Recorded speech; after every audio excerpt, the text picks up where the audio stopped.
Assalamu alaikum students. Welcome to our second term, 7th lecture of science, unit number 10, sound and light, book pages 79 to 82. आज हमने इस unit का students reading और explanation करनी है. Now open your book. This is your book page number 79. Unit number 10, sound and light, आवाज़ और रोशनी. आज हमने आवाज़ और रोशनी के बारे में पढ़ना है स्टूडेंट्स. सबसे पहले स्टूडेंट्स मैं आपको साउंड और लाइट के बारे में थोड़ा सा बताऊंगी. जैसा कि बच्चों आप जानते हैं हमारे इर्द गिर्द बहुत सी आवाज़ें होती हैं.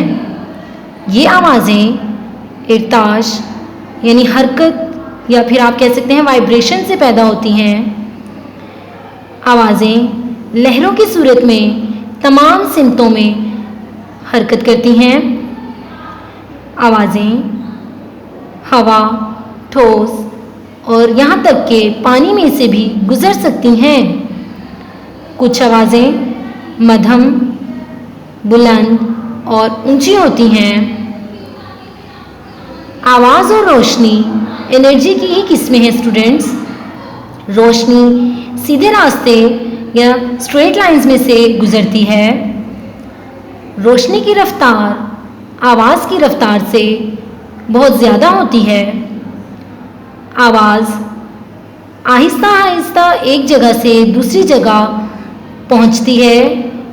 इसकी रफ्तार कम है, जबकि इसके मुकाबले में रोशनी की रफ्तार तेज़ होती है. रोशनी हमें मुख्तलिफ ज़रियों से मिलती है. कुछ चीज़ों में से रोशनी गुज़र सकती है और कुछ चीज़ें ऐसी होती हैं जिनमें से रोशनी नहीं गुज़र सकती. वो चीज़ें जिनमें से रोशनी नहीं गुज़रती उन पर रोशनी पड़ने की वजह से उन चीज़ों का साया बन जाता है. बच्चों ये मैंने आपको आवाज़ और रोशनी के बारे में थोड़ा सा बताया है. अब हम इसकी और तफसील रीडिंग के ज़रिए करेंगे. अब हम इसकी रीडिंग स्टार्ट करते हैं स्टूडेंट्स. साउंड आवाज़. साउंड्स टेल अस आवाज़ें हमें बताती हैं अबाउट द वर्ल्ड दुनिया के बारे में. अराउंड अस हमारे इर्द गिर्द की. आवाज़ें हमें हमारे इर्द गिर्द की दुनिया के बारे में बताती हैं. We hear sound with our ears. हम आवाज़ें अपने कान से सुनते हैं. How is sound produce. आवाज़ कैसे पैदा होती है. Sounds are made by vibration. आवाज़ें इर्ताश से बनती हैं या हरकत से पैदा होती हैं.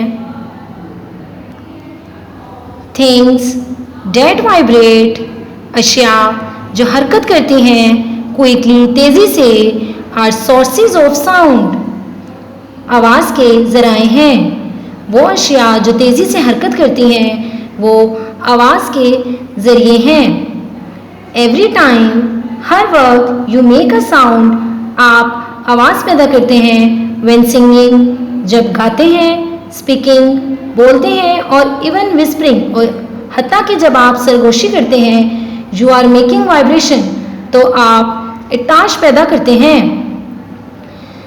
When something begins to vibrate, जब कोई चीज़ हरकत करना शुरू करती है, it pushes and pulls the air around it, तो ये हवा को अपने इर्द गिर्द धकेलती है. Making different layers of air pressure, जिससे हवा की different layers बन जाती हैं. These layers are called sound waves. इन तहों को साउंड वेव्स या आवाज़ की लहरें कहते हैं. स्टूडेंट्स ये आपको एक डायग्राम दिखाई गई है जिसके ज़रिए हमें पता चलेगा कि आवाज़ किस तरह वेव्स की शेप में एक जगह से दूसरी जगह जाती है. Sound waves travelling from a person speaking to an air. आवाज़ की लहरें एक जगह से दूसरी जगह ट्रैवल करती हैं. जब कोई इंसान बोलता है तो दूसरे इंसान के कान तक। यहाँ देखें, अगर एक इंसान बोल रहा है तो आप देखें उसकी साउंड जो है वो वेव्स की शेप में दूसरे इंसान को सुनाई दे रही है, और ये एयर प्रेशर के थ्रू ये वेव्स बनी, जिन्हें हम साउंड वेव्स कहते हैं। Now turn your book page, this is your book page number 80 and 81। Sound waves, आवाज की लहरें, आर वाइब्रेशंस, हरकत हैं या इरताश हैं, date can not be seen, जो कि देखी नहीं जा सकती। आवाज की लहरों को देखा नहीं जा सकता। Sound travels in all direction, आवाज तमाम सिमतों में ट्रैवल करती है। Sounds can travel through solid, आवाज सफ़र कर सकती है थ्रू सॉलिड, ठोस, वाटर, पानी एंड एयर, और हवा के जरिए। Can you hear the children in the class next door, क्या आप अपनी क्लास के साथ दूसरी क्लास के बच्चों की आवाज़ सुन सकते हैं? The sounds they are making, आवाज़ें जो वो पैदा करते हैं, are passing through the solid wall, गुजर सकती हैं ठोस दीवार के जरिए। मीन्स आवाज़ें ठोस दीवारों में से भी गुजर सकती हैं। इसमें हमने पढ़ा स्टूडेंट्स कि आवाज़ तमाम सिमतों में ट्रैवल कर सकती है, यहाँ तक कि आवाज़ सॉलिड, वाटर और एयर में से भी गुजर सकती है।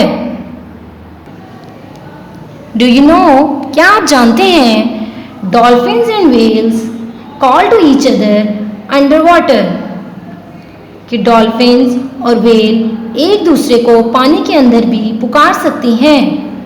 देयर साउंड्स, उनकी आवाज़ें, आर लाउड, ऊंची होती हैं, एंड क्लियर, और साफ होती हैं, एंड ट्रैवल फार, और दूर तक ट्रैवल कर सकती हैं। दिस इज़ बिकॉज, ये इसलिए क्योंकि sound travels so well through water, क्योंकि आवाज़ें पानी के अंदर से बिल्कुल सही तरीके से गुजर सकती हैं।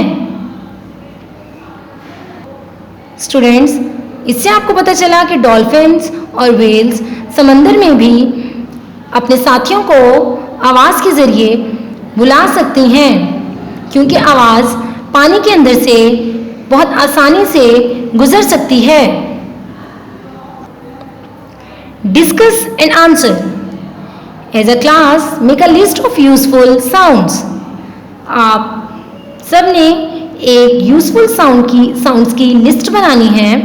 स्टूडेंट, यह आपका होम टास्क है, या आपने अपने पेरेंट्स के साथ जस्ट डिस्कस करना है, या आपने रिटर्न नहीं करना,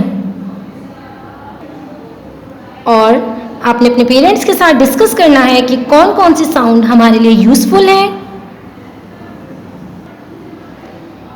साउंड्स कैन बी लाउड और सॉफ्ट, आवाज़ें बुलंद और मध्यम भी हो सकती हैं।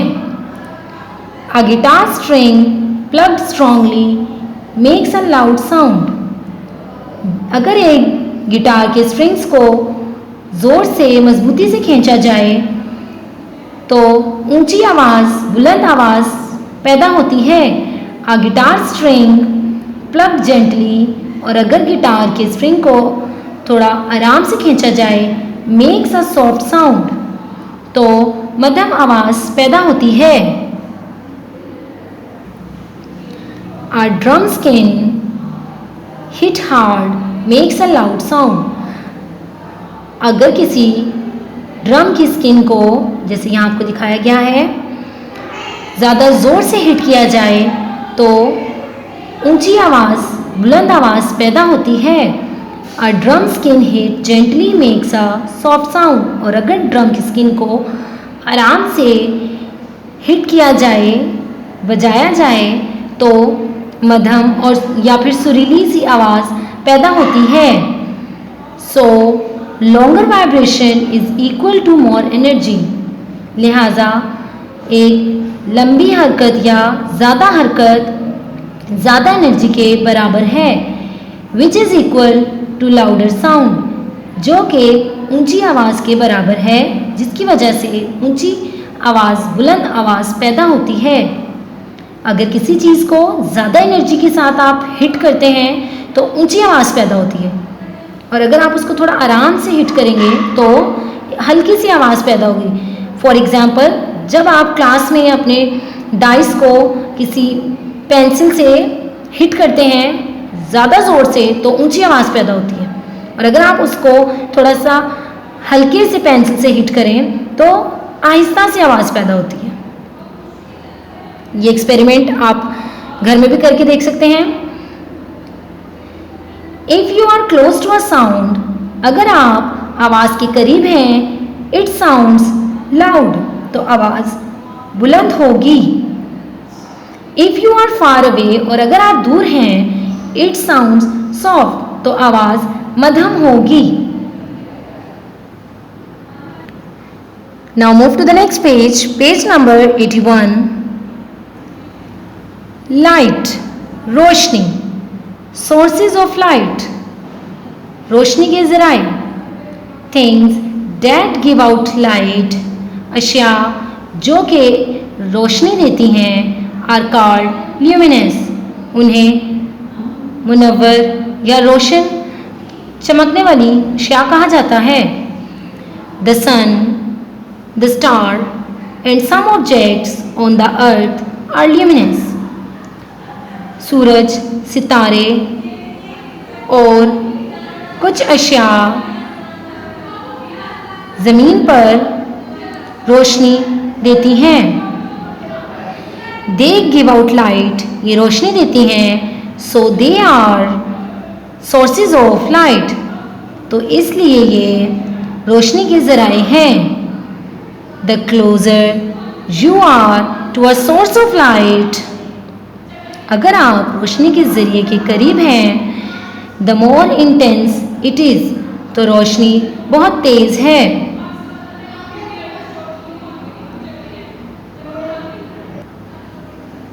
स्टूडेंट्स, इस टॉपिक में हमने पढ़ा कि कुछ अशिया जो कि हमें रोशनी मुहैया करती हैं उन्हें ल्यूमिनस कहा जाता है, जैसा कि सन, स्टार्स एंड अदर ऑब्जेक्ट्स जो कि हमें ज़मीन पर रोशनी मुहैया करने का काम करती हैं उन्हें हम ल्यूमिनस कहते हैं। ये रोशनी के ज़राए हैं जिनके ज़रिए हमें रोशनी मिलती है। अगर हम किसी भी रोशनी के ज़रिए के बहुत करीब होंगे तो वहाँ पर रोशनी बहुत तेज़ होगी। सम थिंग्स, कुछ अशिया सच एज द मून, जैसा कि चांद, एंड शाइनी सरफेसेस और चमकने वाली सतहें, do not give out light, रोशनी नहीं देती, but can be lit up by luminous objects, लेकिन ये रोशन होती हैं मुनव्वर अशिया से, सच एज जैसा कि द सन, सूरज, और अ लैम्प, और लैम्प। कुछ अशिया ऐसी हैं स्टूडेंट जो कि हमें रोशनी मुहैया नहीं करती, लेकिन वो दूसरी ल्यूमिनस ऑब्जेक्ट्स जिनमें सूरज और लैम्प शामिल हैं के ज़रिए रोशनी लेकर हमें रोशनी मुहैया करती हैं, जैसा कि मून एंड शाइनी सरफेसेस। यहाँ पर स्टूडेंट्स आपको मून और शाइनी सरफेसेस की एग्जाम्पल इसलिए दी गई है क्योंकि चांद की अपनी रोशनी नहीं होती, ये सूरज की रोशनी लेकर चमकता है। Light travels in straight lines called rays, Roshni Sidhi line में हरकत करती है जिन्हें रेज कहते हैं। Sometimes at sunrise or sunset we see beautiful colors in the sky. बाज़ औक़ात सूरज तलू और सूरज गुरूब होते वक्त हम आसमान पर बहुत से खूबसूरत रंग देखते हैं। They are caused by dust particles and water droplets which scattered the light rays in the atmosphere. ये डस्ट पार्टिकल्स और water droplets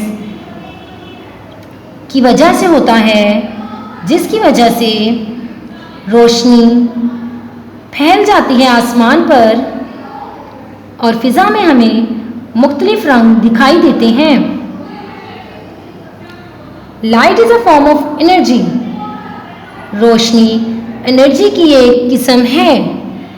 all living things, तमाम जानदार अशिया ऑन अर्थ, ज़मीन पर डिपेंड ऑन द एनर्जी पर इन्हिसार करती हैं। दे गेट फ्रॉम सनलाइट, जो कि ये सूरज की रोशनी से हासिल करती हैं। The sun gives off more energy, सूरज इन्हें बहुत ज़्यादा एनर्जी देता है इन 1 सेकेंड, 1 सेकेंड में, then the total amount of energy ever used on अर्थ।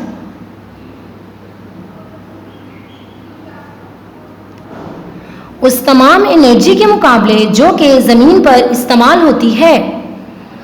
तमाम जानदार अशिया एनर्जी पर डिपेंड करती हैं स्टूडेंट्स, जो कि उनको सनलाइट से मिलती है। सूरज की रोशनी के ज़रिए उन्हें एनर्जी हासिल होती है। सूरज की एनर्जी उन्हें 1 सेकंड में बहुत ज़्यादा तादाद में मिलती है। स्पीड ऑफ लाइट, रोशनी की रफ्तार। Light is the fastest thing in the universe. रोशनी कायनात में सबसे तेज़ चीज़ है। It travels much faster than sound. ये आवाज़ के मुकाबले बहुत तेज़ी से ट्रैवल करती है। इट टेक्स जस्ट 8 मिनट्स, ये सिर्फ 8 मिनट लेती है for the sun's light to travel 146 million kilometre to reach the earth. सूरज की रोशनी ज़मीन तक पहुंचने में सिर्फ 8 मिनट लेती है। सूरज की रोशनी ज़मीन तक सिर्फ 146 मिलियन किलोमीटर तक का फासला 8 मिनट में तय कर लेती है। इस टॉपिक में हमने पढ़ा स्टूडेंट्स कि लाइट कायनात में सबसे ज़्यादा तेज़ चीज़ है जो कि बहुत जल्दी ट्रैवल करती है,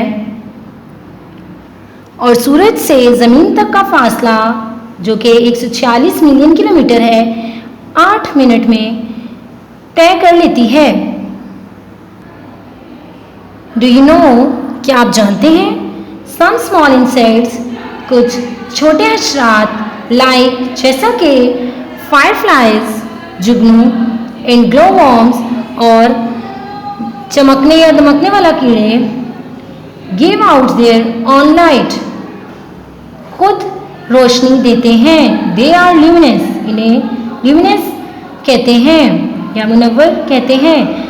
कुछ अशिया ऐसी होती हैं जो कि खुद रोशनी देती हैं, जिन्हें हम ल्यूमिनस कहते हैं, जिनमें कुछ इंसेक्ट्स भी शामिल हैं like fireflies and glow worms वगैरह। Discuss and answer. Have you ever experienced a thunderstorm? क्या आपने कभी तूफानी मौसम का तजर्बा किया है? The thunder and lightning occur at the same time. बिजली और उसके गरजने की आवाज़ एक साथ वाक़या होते हैं। But we first see a flash of lightning, लेकिन सबसे पहले हम लाइटनिंग देखते हैं। And then a few second, और कुछ सेकेंड्स लेटर बाद में वी हेयर द थंडर, हम आवाज़ सुनते हैं। कैन यू से वाई दिस इज सो?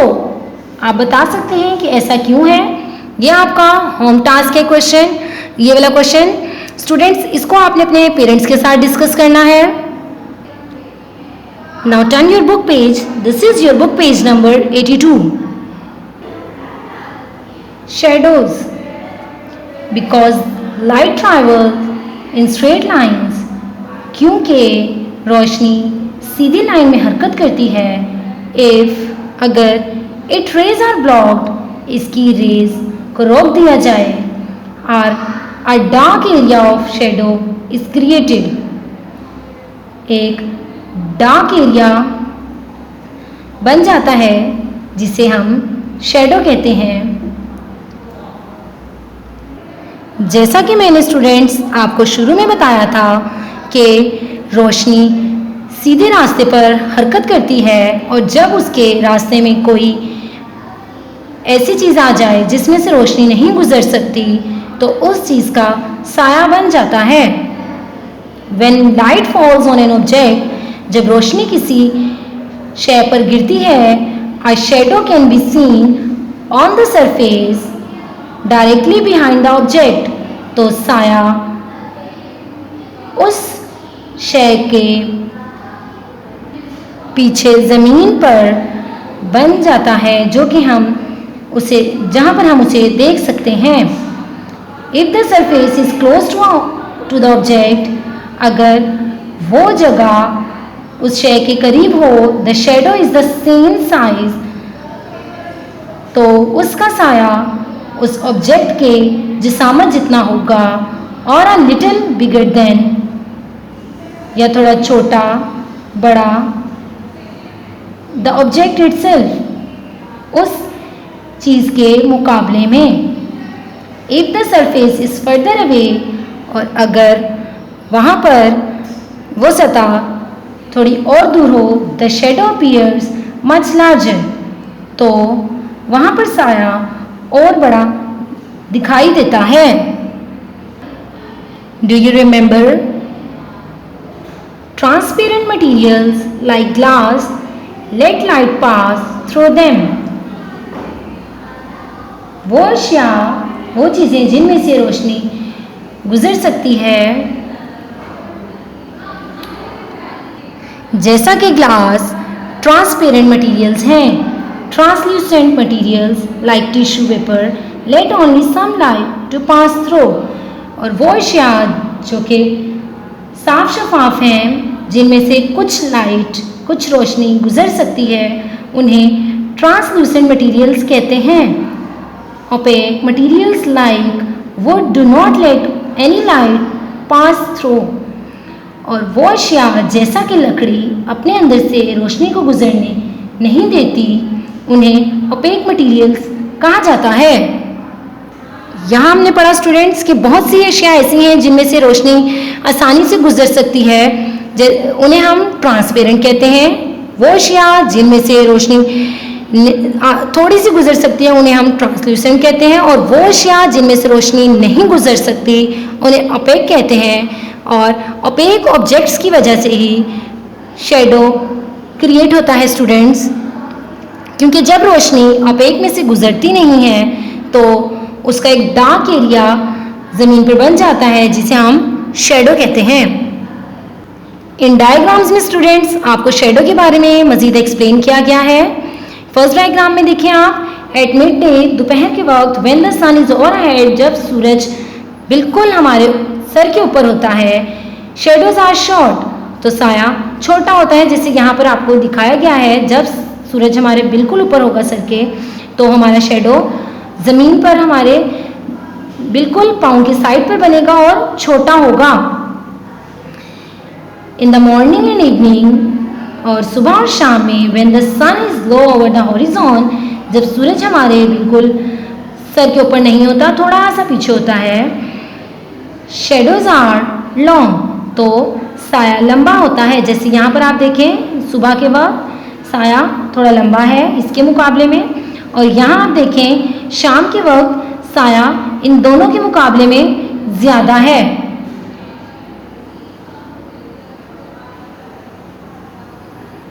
यहाँ पर स्टूडेंट डिफरेंट टाइम्स पर शेडो के डिफरेंट साइजेस के बारे में बताया गया था जो मैंने आपको बताया है। इसी तरह स्टूडेंट्स अगर कोई सोर्स ऑफ लाइट, रोशनी का जो जरिया है हमारे बिल्कुल सर के ऊपर हो तो हमारा शेडो थोड़ा छोटा होता है। अगर थोड़ा सा हमारे पीछे हो तो शेडो थोड़ा बड़ा होगा, और अगर ज़्यादा दूर हो तो हमारा शेडो उससे भी ज़्यादा बड़ा होगा। स्टूडेंट्स रीडिंग हमारी कंप्लीट हो चुकी है। अब हम कॉन्सेप्ट चेक करेंगे। फिल इन द ब्लैंक्स, खाली जगह पुर करें। If you are close to a sound, अगर आप आवाज़ के करीब हो, इट साउंड्स, तो आवाज़ डैश। डैश में क्या आएगा? अगर आप आवाज के बहुत करीब हों तो आवाज ऊंची होगी, बुलंद, तो यहां आप लिखेंगे loud, LOUD, loud. If you are far away, और अगर आप दूर होंगे, इट साउंड, तो इसकी आवाज होगी डैश, यहां आप क्या लिखेंगे? सॉफ्ट, SOFT, सॉफ्ट, क्योंकि अगर आप उस साउंड से दूर होते हैं तो आवाज मध्यम होती है। यहां आप साउंड लिखेंगे। When dash falls on an object, जब क्या गिरती है? लाइट, LIGHT, लाइट, रोशनी किसी शय पर गिरती है, a dash can be seen on the surface directly behind the object, तो हम जमीन पर उस शय के पीछे क्या देख सकते हैं? डैश में आप लिखेंगे शैडो, SHADOW, शैडो, हम उस चीज का शैडो देख सकते हैं। यह आपका कॉन्सेप्ट चेक भी स्टूडेंट्स कंप्लीट हो चुका है। स्टूडेंट्स, आज हमारा यूनिट था unit number 10, sound and light. हम इस यूनिट का रीडिंग और एक्सप्लेनेशन कंप्लीट कर चुके हैं स्टूडेंट्स, आज हमने लेक्चर में unit number 10, sound and light, book pages 79 to 82 तक रीडिंग और एक्सप्लेनेशन कंप्लीट कर ली है। Thank you students, Allah Hafiz.